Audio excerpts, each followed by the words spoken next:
할렐루야. 오늘 설교 말씀은 평안이라는 제목으로 드립니다. 본문은 요한복음 14장 27절 한 절 말씀입니다. 평안을 너희에게 끼치노니 곧 나의 평안을 너희에게 주노라. 내가 너희에게 주는 것은 세상이 주는 것과 같지 아니하니라. 너희는 마음에 근심하지도 말고 두려워하지도 말라. 아멘.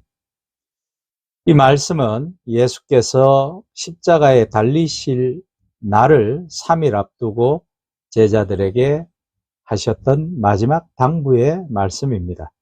육신의 생각은 평안이 없으나 영의 생각은 생명과 평안을 가져다 줍니다. 인간이 육신의 생각을 안 하고 살 수는 없습니다. 그러나 오늘 우리 믿는 사람들이 생각해 봐야 할 문제는 육신의 생각 이전에 중요한 것이 무엇이 있는가 하는 것이겠죠. 먼저 그 나라와 의를 위해서 살고 말씀을 중심으로 말씀을 청종하는 삶을 사는 것이 중요한 것입니다.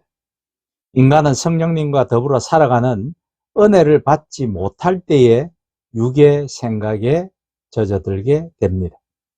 하나님께서 기뻐하시는 믿음을 가지고 성령님과 소통하는 신행일치의 삶을 살아가면 영적으로나 육적으로도 평안하게 되어집니다. 그런데 여기서 평안하게 되어진다는 것이 육적으로 어떤 물질적인 복에 넘쳐서 평안해진다라는 의미는 아니다라는 것은 다들 아실 것입니다. 이는 바울 사도가 빌립보서 4장 11절 이하에서 교훈하셨다시피 내가 궁핍함으로 말하는 것이 아니니라. 어떠한 형편에든지 나는 자족하기를 배웠노니 나는 비천에 처할 줄도 알고 풍부에 처할 줄도 알아. 모든 일 곧 배부름과 배고픔과 풍부와 궁핍에도 처할 줄 아는 일체의 비결을 배웠노라. 깨우쳤다라는 말씀이겠죠. 내게 능력 주시는 자 안에서 내가 모든 것을 할 수 있느니라. 이 말씀과 같이 스스로 주신 은혜와 형편 가운데 만족할 줄 아는 안분지족하는 삶을 이야기하는 것입니다.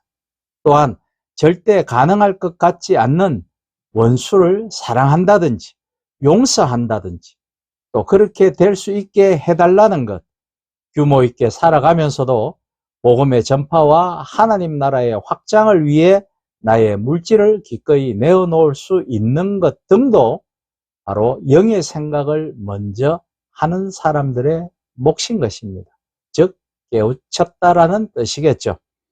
즉 영의 생각이란 육을 가진 인간이지만 삼위의 하나님과 함께 예수 그리스도의 영에 철저히 지배를 받고 인도를 받으며 살아가는 삶을 뜻하는 것일 것입니다.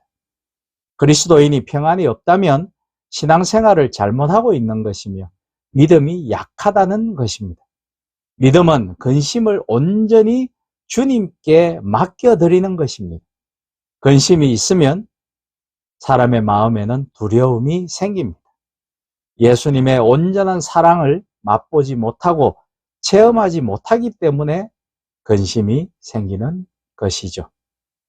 온전한 사랑은 근심과 두려움과 염려를 내쫓습니다.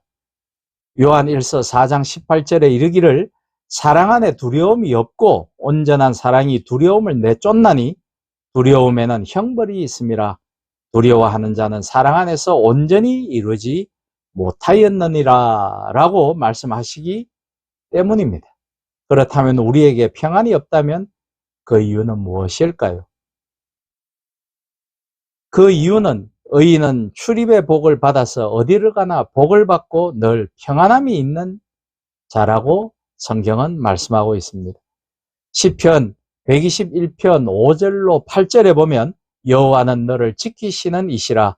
여호와께서 내 오른쪽에서 내 그늘이 되시나니 낮에 해가 너를 상하게 하지 아니하며 밤에 달도 너를 해치지 아니하리로다.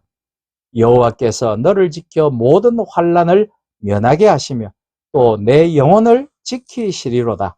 여호와께서 너의 출입을 지금부터 영원까지 지키시리로다 라고 말씀하고 있습니다. 그러나 죄가 있는 악인은 그렇지 못합니다.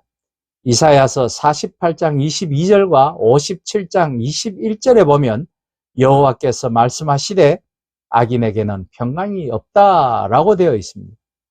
죄는 살인, 강도, 도적질 같은 것만 말하는 것이 아니라 하나님을 섬기는 데 있어 마음과 정성과 힘을 다 들이지 못하는 것, 다 하지 못하는 것, 우리의 이웃을 내 몸과 같이 사랑하지 못하는 그것이 바로 죄인 것이죠.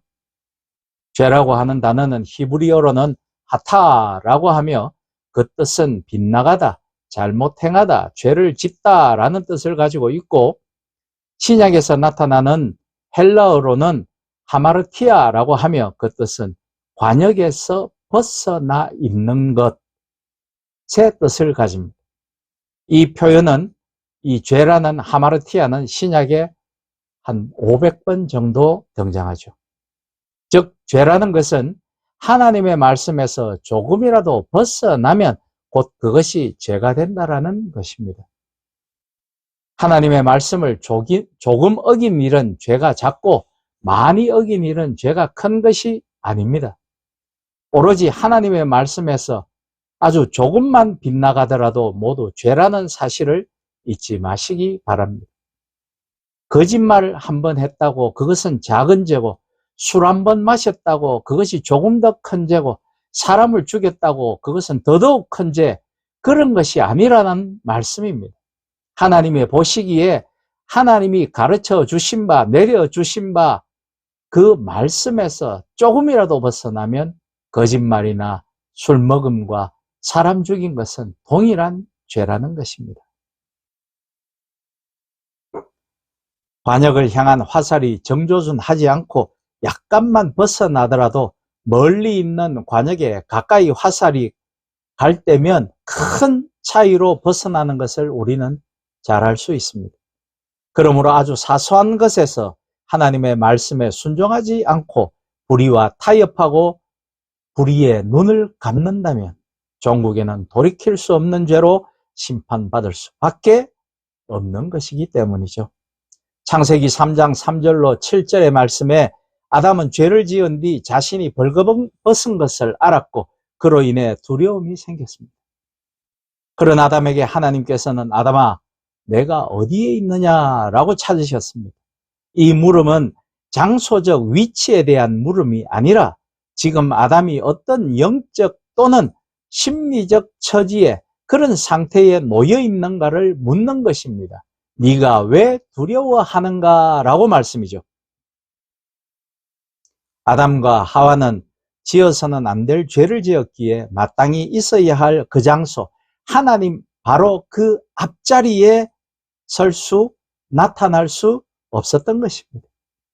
하나님은 목적과 뜻이 있어서 사람을 창조하셨는데 그 처음 피조인간들이 창조된 지 얼마 되지도 않았음에도 불구하고 죄를 저지르자 하나님께서 인간을 향한 실망과 한탄하시는 모습이 바로 아담아 네가 어디에 있느냐라는 그 질문 속에 들어있음을 우리는 깨달아야 합니다. 그 질문 속에는 바로 하나님의 마음을 찌르는 고통과 가슴이 미어질 것 같은 아픔이 담겨 있는 물음이죠. 아담과 하와는 하나님께로부터 사명을 받았습니다. 이 땅 위에 존재하는 크리스찬 중에 사명이 없는 사람은 단 한 사람도 없습니다. 사명이란 맡겨진 임무라는 뜻이죠. 하나님으로부터 우리에게 맡겨진 이 위대막중한 사명은 마음에 들면 순종하고 마음에 들지 않으면 불순종하는 것이 아닙니다. 죽든지 살든지 그 사명을 붙잡고 순종하는 것입니다. 사명은 기분이나 조건에 좌지우지 되는 것이 아닙니다. 사명을 저버리고 도망하는 자에게는 결코 평안이 있을 수 없습니다. 사명대로 살 때 마음이 편하고 기쁨이 샘솟으며 행복한 삶을 영위할 수 있을 것입니다.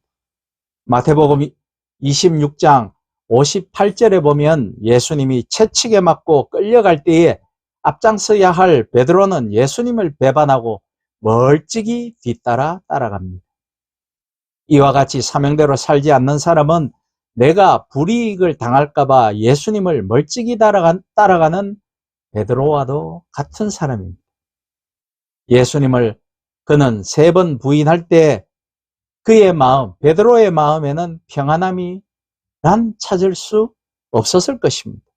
이처럼 우리도 예수님을 부인하는 생활을 얼마나 많이 하고 있습니까? 가지 말아야 할 길을 가고 죄인 줄을 알면서도 버젓이 죄 짓는 길로 가곤 합니다. 무엇보다 그러한 죄를 짓고서는 우리 자신을 변호하며 변명하는 더 큰 죄를 저지르고 있을 때도 있지요. 베드로가 예수님을 모른다고 한 것과 우리가 알고도 죄 짓는 것은 똑같은 죄입니다. 그러니 우리가 죄 지을 때마다, 잘못된 길을 갈 때마다 우리는 예수님을 부인하고 있는 배신자의 길을 걸어가는 것입니다. 그런 인생에는 평안함이란 찾을 수 없습니다.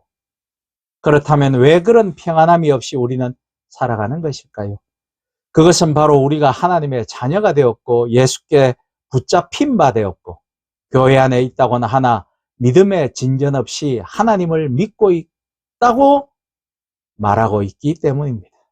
말로는 믿는다고 하지만 마음속에 뜨겁게 말씀을 모시지 못하고 실행함이 없이 살고 있기 때문인 것이죠.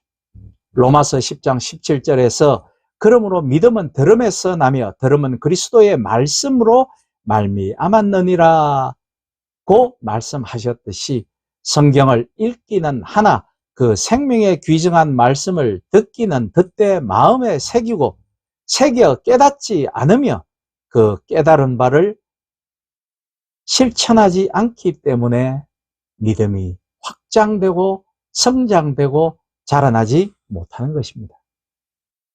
그러므로 야고보서 2장 26절에 영혼 없는 몸이 죽은 것 같이 행함이 없는 믿음은 죽은 것이니라 라고 교훈하시며 요한계시록 1장 3절에서 이 예언의 말씀을 읽는 자와 듣는 자와 그 가운데 기록한 것을 지키는 자는 복이 있나니 때가 가까움이라 라고 하시는 것입니다. 하나님의 말씀을 듣고 읽고 그 가운데 행하는 사람은 분명 복이 있는 사람입니다.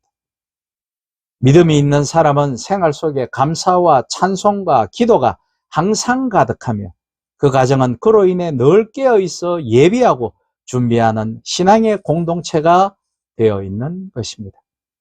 믿음이 있어야 평안이 오고 평안과 믿음으로 살 때 인생의 진정한 승리자가 될 수 있습니다. 히브리서 11장 1절은 우리에게 무엇이라고 말씀하십니까? 믿음은 바라는 것들의 실상이요 보이지 않는 것들의 증거라고 말씀하고 있습니다. 신앙인이 바른 믿음이 있다면 그의 삶은 모두가 흠모하는 믿음의 풍성한 열매, 곧 갈라디아서 5장 22절로 23절에서 말씀하는 사랑, 희락, 화평, 오래 참음, 자비와 양선의 열매가 열려 자신뿐만 아니라 그의 주변도 이웃도 풍성하고 기쁘게 할 것이라는 것입니다.